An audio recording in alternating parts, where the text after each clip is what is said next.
Hey, what's up? It's Dr. Taylor. And one of the things I'm very into and I like to talk about a lot on this channel and on my podcast with my clients is the brain. And it's pretty important. But one of my mentors is Dr. Kharrazian. And Dr. Kharrazian wrote the book, Why Your Brain Quit Working. It's a great book. Um, but it's also this thick. It goes into a ton of detail. And I've taken hundreds of hours of Dr. Kharrazian's seminars. I just wanted to show a few of my favorite slides from Dr. Kharrazian. He made these slides, so there I give all the credit to him, but that I often use with people to just kind of explain their brain a little bit further and try to speed up the explanation so that they understand some of the concepts and the mechanisms that we're aiming at without having to read that big, thick book, even though I think it's a great book.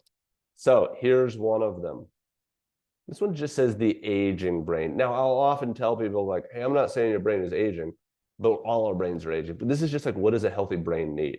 So we've got these neurotransmitters in the middle. So we've got acetylcholine that is good for working memory and also the primary nerve of the vagus nerve and very important functions like that, muscle contraction as well. Dopamine for motivation, pleasure, mood, catecholamines, adrenaline, and energy, and kind of fight or flight or freeze, serotonin for happiness and feeling satisfied, and sleep also going down the melatonin pathways, and then GABA for calming overactive nerve activity. So those neurotransmitters are all important, but all these things on the outside lead to good neurotransmitter function. You need good blood flow to the brain. You need good phospholipids, so taking things like fish oils and DHA and avoiding partially hydrogenated fats and choline and some things for healthy cell membranes and phosphatides. You need to decrease neuroinflammation. So that could be past head traumas. That could be autoimmunity. That could be a leaky blood-brain barrier. That could be mast cell activation. That could be gut inflammation. They say a gut on fire will lead to a brain on fire. So you need that. And then neuron oxidative phosphorylation is a fancy way of saying neuron mitochondria. In your 100 billion neurons, you've got thousands of mitochondria in each one, and you need a lot of energy production in the brain to be able to establish these neurologic pathways and to be established memories and patterns and connections and things like that. You need good mitochondria. Toxins can drive that, inflammation can drive that, different medications can impact that, and you need good methylation pathways. And that's kind of the first one that I often show because it's general for the brain.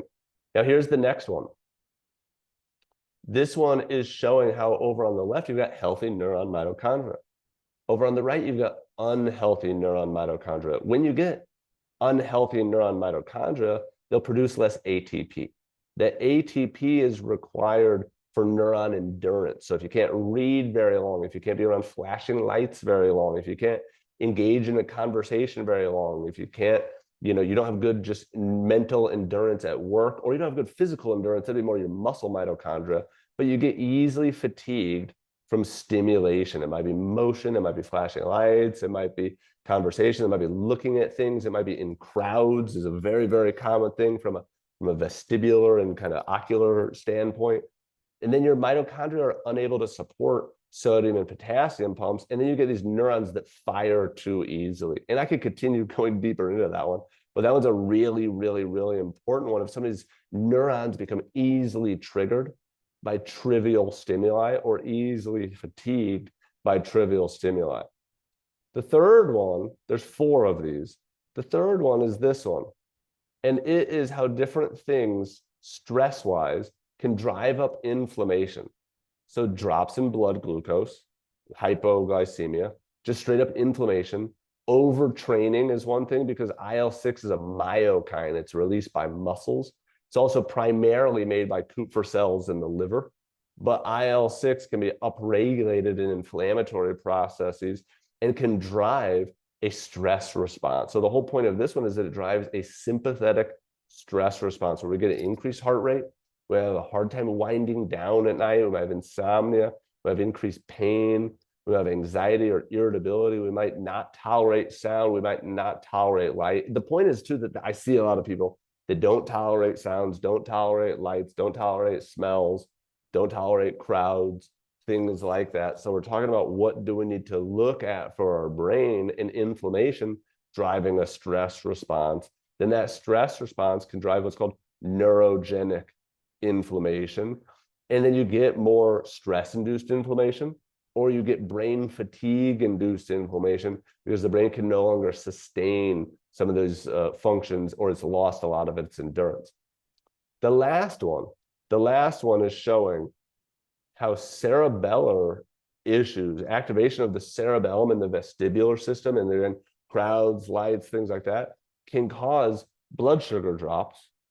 And then that triggers a stress response. So comparing that with the slide before, a lot of these things are kind of vicious cycles of like which came first, the chicken or the egg. But a lot of times in those crowds, let's say, a lot of things entering your visual field at a football game, at a baseball game, at a basketball game, in a movie theater, at a concert, those are church, restaurants. Those are very, very common areas for people to get anxiety or brain fog or X, Y, or Z symptom, because when that midbrain gets activated, it can trigger the cerebellar nuclei that connect with the vestibular system and with the eyes to tell your body how you're existing in relationship to your surroundings, because an increased activation of the stress response, then you get an increase of adrenaline and noradrenaline, you get heart rate, anxiety, metabolic rate, and then your blood sugar drops. So then you get glucose demand. Then you might have cerebellar symptoms of vertigo or nausea or spinal muscle issues, back pain, neck pain. And here are some things to consider, but all those are just interesting slides to say, this is how some of these brain connection pathways work. And these are some of the things we need to look into. Going back to, one of those slides that I kind of went through pretty quickly, over on the top here is like what you need to look at, which again is like, are you getting good blood flow to the brain? We need good blood flow to the brain. So you want good blood pressure, you want good perfusion, and you want oxygenation to the brain. You want balanced blood sugar. You don't want hypoglycemia. You also don't want hyperglycemia with insulin resistance.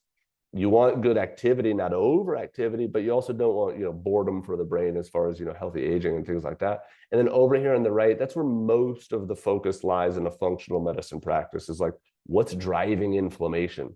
What's driving autoimmunity? What can we measure as far as labs with regards to gut health or toxins or mast cell activation or low vitamin D or low omegas or whatever the case is? How can we pour a bucket of water on this inflammatory fire? Or do we have toxin accumulation or toxic exposure that are damaging the mitochondria and uncoupling the mitochondria, causing those mitochondria and causing those neurons to be less healthy?